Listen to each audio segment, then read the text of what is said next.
Hello and welcome back to Buckle Up. I'm Harry King and this is the Hyundai Santa Fe. And it's a car that's close to my heart. My first ever press car was a Santa Fe, but this is a brand new one. And today we're going to find out if it's any good. We shall begin as usual here at the front of the vehicle, which you can see is massively boxy compared to the previous generation. Hyundai have this concept of a chessboard, chess pieces for their range of cars. So they didn't need this to look identical to the Ioniq 5 or the Tucson. They just wanted it to look like a Hyundai. And I think it looks excellent. Obviously, I trust you to use your own eyes, but I'm going to point out a couple of interesting things.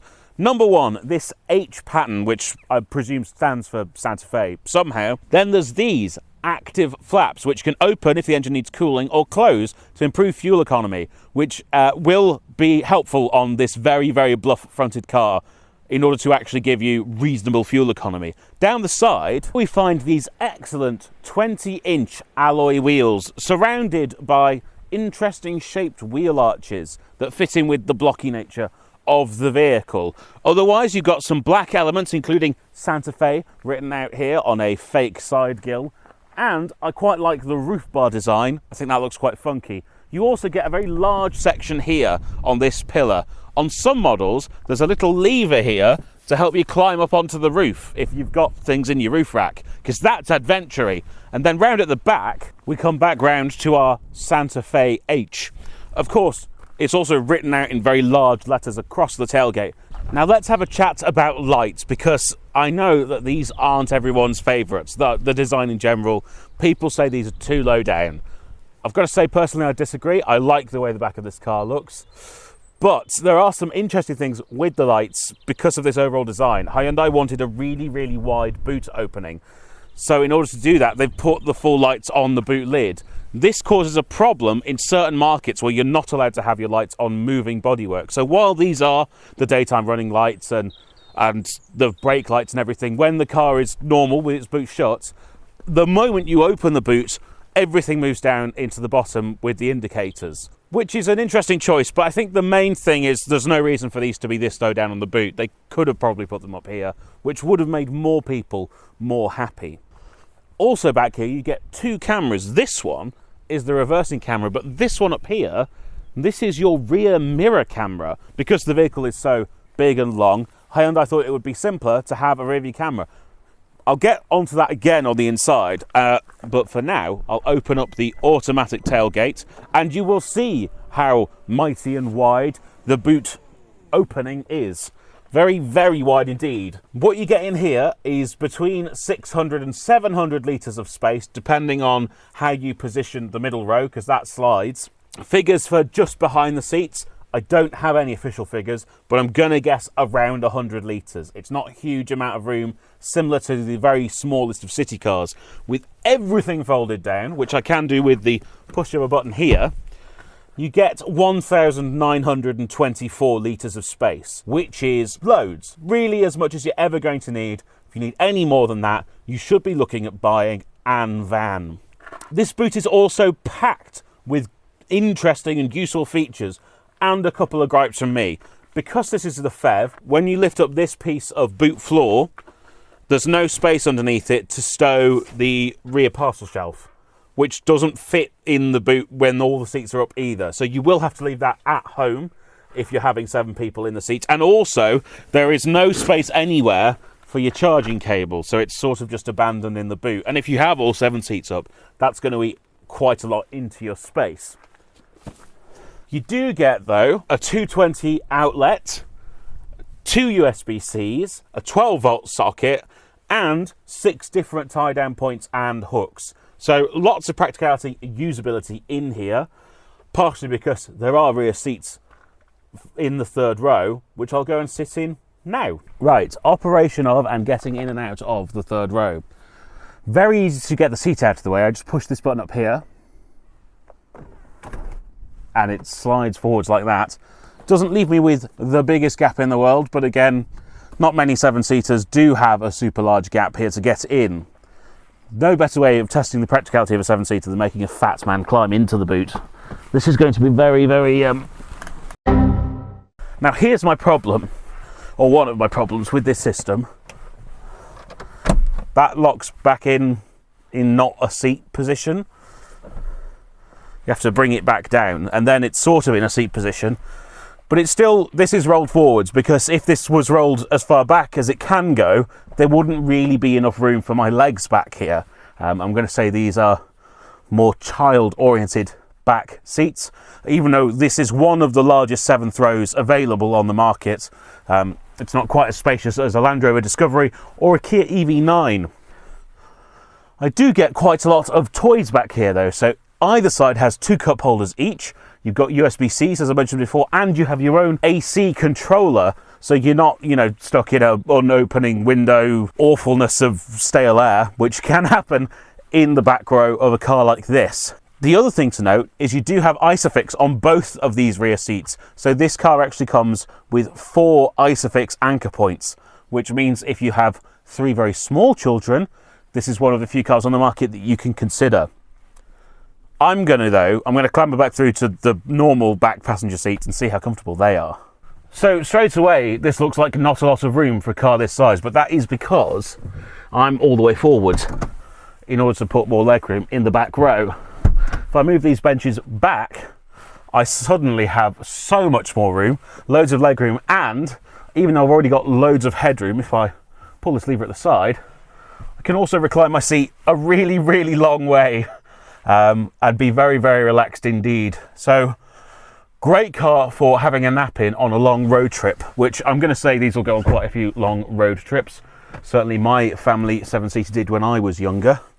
Also lots of practicality back here. So again, 2 cup holders on either side in the door, which is really smart. You often get a weird sparsity of cup holders in the middle row of a vehicle, which is actually where you're going to find the most people. You can fit 3 people here, and actually this middle seat is decently wide and not too raised up. I know I'm very close to the camera now. I'll back away again for your comfort.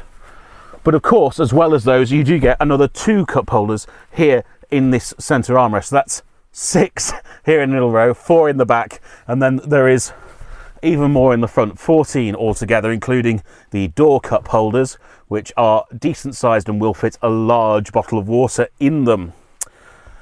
You also get quite a few cubbies, so you've got these hard-backed folder-style rear seat pockets, but they open a good long way, plenty of room in there for iPads or colouring books or whatever children have these days. You also get this little drawer.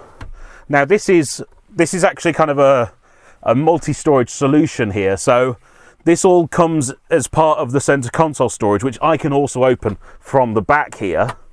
But if you remove the divider in the top of there, you then can access all the way down into where this drawer is. So theoretically you could pass things through this drawer if you wanted to.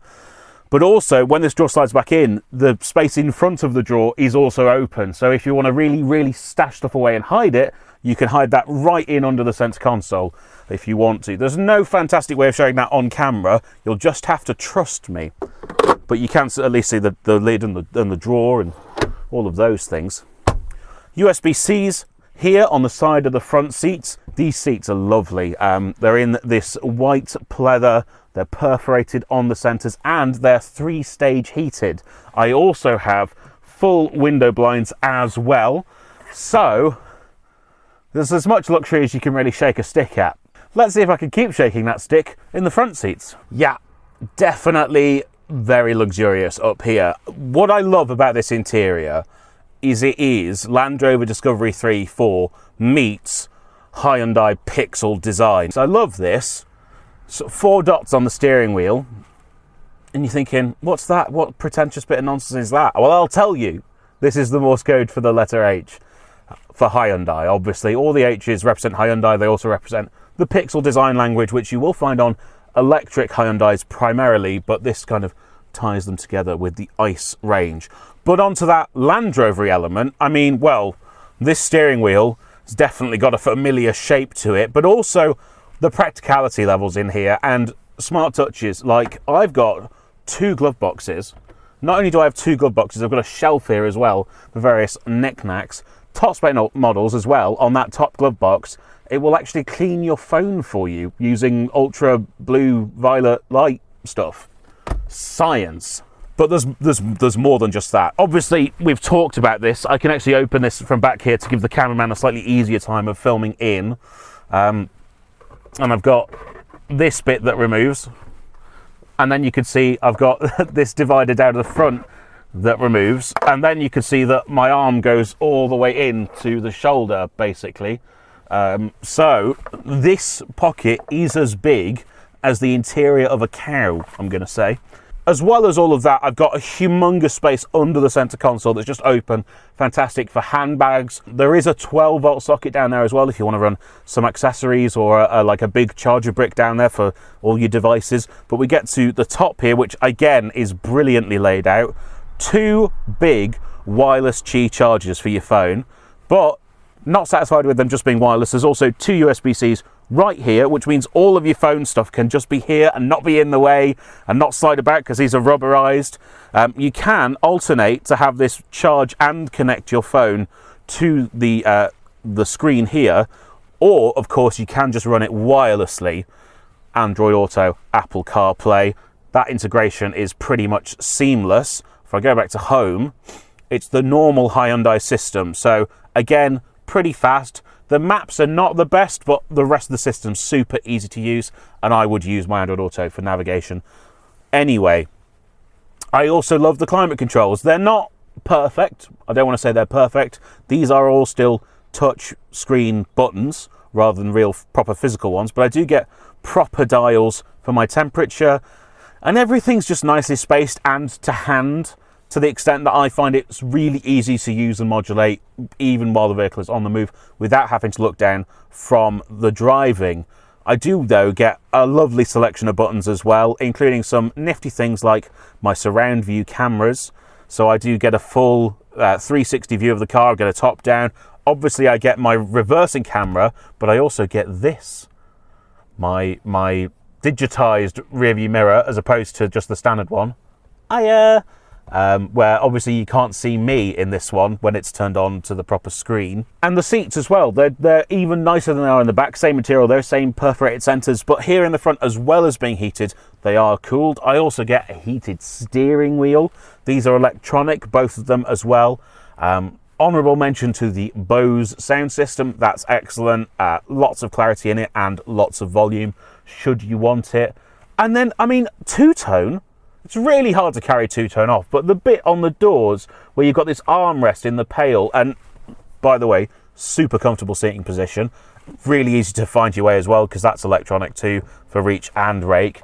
But both the armrests here in light, and then the dark round the doors with the wood and the aluminium, and also honourable mention for having the nicest material on a window pillar of any manufacturer for no discernible reason as far as I can make out. Gauge cluster as well, fully digital. Again, it's the same system we've seen on a lot of Hyundai, so if I start messing with my drive modes, you do get various different animations. I can push as well for terrain modes in here because this is fitted with all-wheel drive, H-track all-wheel drive, but I'll pop it back over to Eco. As well as obviously I can move through a few menus and see a few different things as well. Just lovely. I've got all of the things you'd want on the steering wheel, my smart cruise stuff here, and it's an excellent system. It'll change lane for you and everything. And my radio controls here with a proper rotary dial and a proper rotary dial for the volume here as well. This one, though, weirdly doesn't work when you're on Android Auto, which is infuriating. You go to adjust the volume as the passenger, and it just says, this is not available in the current mode. Bizarre choice, but overall, fantastic cabin, really fantastic cabin. As I mentioned in the back, big door pockets in here. Is always space for 2 bottles as well as these 2 cup holders. And one last thing before we set off on the drive is I get a heads-up display, and in the heads-up display I get information from my Android Auto, which is really impressive integration. Let's then make use of that and go for a drive. Okay, so driving the Santa Fe PHEV. Let's start with some figures. 253 PS in this plug-in hybrid, but the same torque figure as you would get in the normal conventional strong hybrid of 367 Newton meters. Now that is plenty of torque, and because it's flat between both those models, I'm confident you're going to continue to get that even with the battery drained in the PHEV model, which is good because some PHEVs can really start to languish without a good charge in their battery.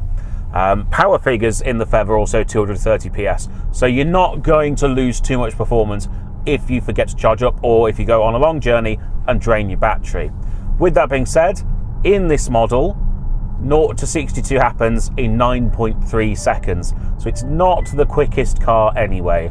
Oh, I'm just going to remember now, this is a Hyundai, so if I press and hold my mute button, I can mute my speed warning sign noise, which is an excellent feature that is on all Hyundais, and we have forgotten to mention it previously, so I thought I'd get that in early. Now, I believe the official consumption figures say that this will have an MPG of something like 160 miles per gallon. The important thing is, in the real world, you're looking around 40. When this arrived, it was achieving 40 MPG. Throughout my week of driving it, I've been getting 39.5 MPG up until today when we've been testing it, so obviously it's dropped a bit. But it's good fuel economy, and I haven't had to charge it. If you drive it in sports mode, the engine kicks on all the time. You still get that economy in sports mode. I want to say I've been driving in sports mode a lot. You still get good fuel economy, but it means that you're holding constant charge in the battery. So if you want to keep using performance, that's definitely the place to be.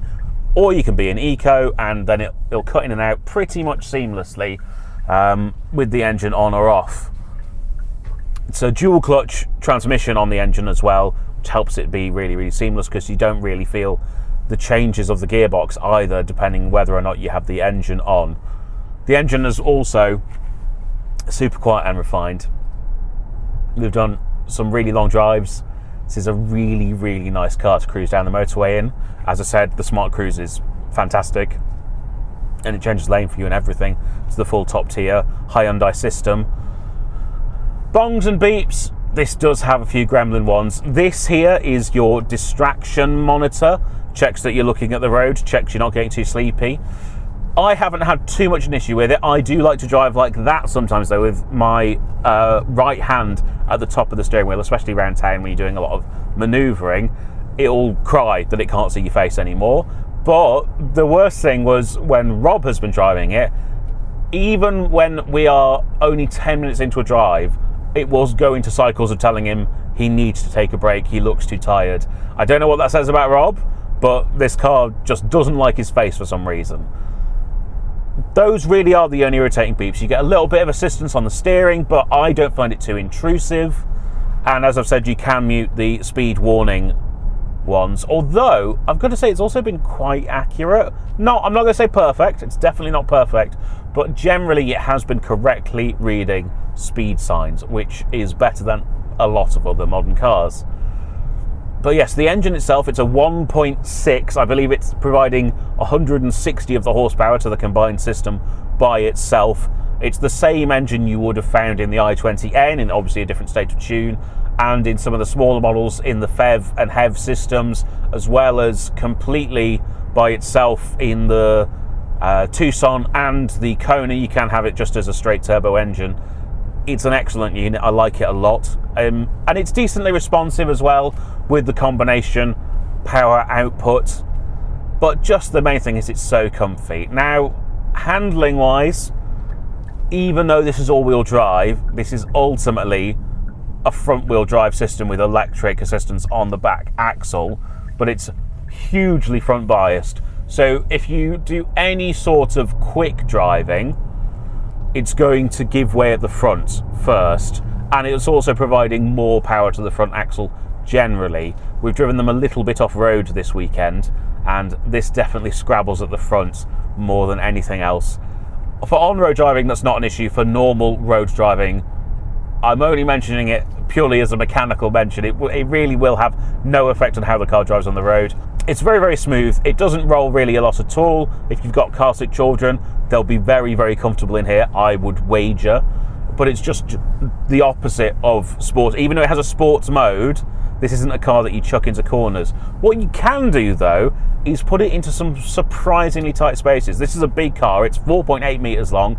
It's near 2 metres wide. But because it's so upright and so square to the edge of the bonnet, which I can see from the driver's seat, It's really easy to manoeuvre around town for such a large vehicle and get it parked in a parking space, and if you need to, you can roll it backwards and forwards from the key. So if you're in a multi-storey, it's too tight to get the doors open or closed, you can line it up with the space, everyone gets out and then roll it back on the key.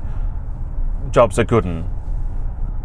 But also to mention the other part of the PHEV system, the battery, it's not the biggest battery in the world. I think it's around 13 kilowatts. It'll give you around 30 miles of range. I haven't got an official WLTP figure from Hyundai, weirdly, so I've had to scrape the internet. People say between 33 and 36.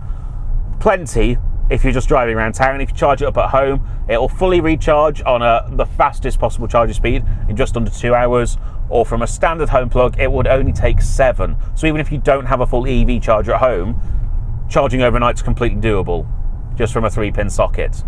And then you can just poodle about the next day, barely using the engine. You'd save loads of money on petrol. But it's just hugely competent. I mean, there's so much room in here. I'm so comfortable. This will go as fast as I need it to. It'll go down any roads that I want it to go down with its all-wheel drive system. It does have the terrain modes. It can actually do a little bit of soft roading without getting in trouble. If you need to go across a field or down a rutted track, something like that, it'll take it in its stride. The only thing it can't do for a big crossover like this is it can't really do much towing. It's 1.1 tons brake trailer weight.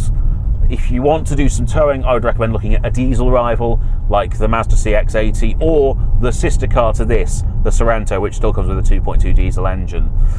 But otherwise, I'm really, really happy with this. I just think it's an excellent car. And with that being said, let's go back and do a bit of a conclusion. So that is the Santa Fe reviewed. And what am I thinking? Well, much like many other Hyundai products, this is an excellent car, and I think I'm right in saying it's my favourite large 7-seater currently available on sale. Certainly a mainstream one.